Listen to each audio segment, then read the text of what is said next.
हीना को अचानक एहसास हुआ कि जो मंजर वो देख रही थी वो हकीकत नहीं बल्कि एक वहम था। असल हकीकत लाशों और कटे हुए आज़ा से ढकी हुई थी। सिर्फ चंद टूटे फूटे ढांचे बाकी रह गए थे। वो आहिस्ता आहिस्ता करीब मौजूद एक इमारत की तरफ बढ़ी, लेकिन रास्ता मुकम्मल तौर पर लाशों से भरा हुआ था। बिल्कुल वैसा ही जैसे वो जगह जिसे वो पहले छोड़ चुकी थी। ईना ने कांपते हुए हाथों से एक चिराग उठाया और दरवाजा बंद कर दिया। उसी लम्हे उसकी नजर अपने हिफाजती लिबास पर पड़ी जो जगह जगह से फटा हुआ था। बाहर का माहौल जहरीली गैस से आलूदा समझा जा रहा था, मगर वो इमारत तो जैसे गायब हो चुकी थी। चंद कदम चलते ही एना को महसूस हुआ जैसे उसकी सांस रुक रही हो। मायूसी में उसने अपनी टोपी उतार दी, मगर सामने की हकीकत देखकर वो वहीं ठिठक गई। वहां कोई जहरीली गैस नहीं थी।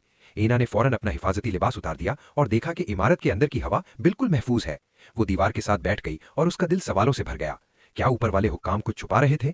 क्या यहाँ कोई गहरा राज मौजूद था? इसी वक्त सामने से सूरज की रोशनी की एक किरण चमकी, मगर आगे का रास्ता बंद था। एना ने जमीन पर पड़ती रोशनी को देखा। वो नीचे कूदने का इरादा नहीं रखती थी, इसलिए उसने टूटी हुई दीवार को मजबूती से पकड़ लिया। उसका जिस्म ऊपर की तरफ खिंचा गया। वो किसी रास्ते की तलाश में थी, मगर वहां सिर्फ एक बंद ताला था जिसकी चाबी गायब थी। चारों तरफ खामोशी छाई हुई थी, कोई आवाज नहीं थी। जब वो मायूस होकर वापस पलटने ही वाली थी तो उसे अचानक महसूस हुआ कि कोई उसे घूर रहा है। उसके जिस्म में सनसनी दौड़ गई। उसने पीछे मुड़कर देखा तो लोहे के दरवाजे के पीछे अजीब सी आंखों का एक जोड़ा उसे घूर रहा था। शायद इसी दरवाजे के पीछे सबसे बड़ा राज छिपा हुआ था।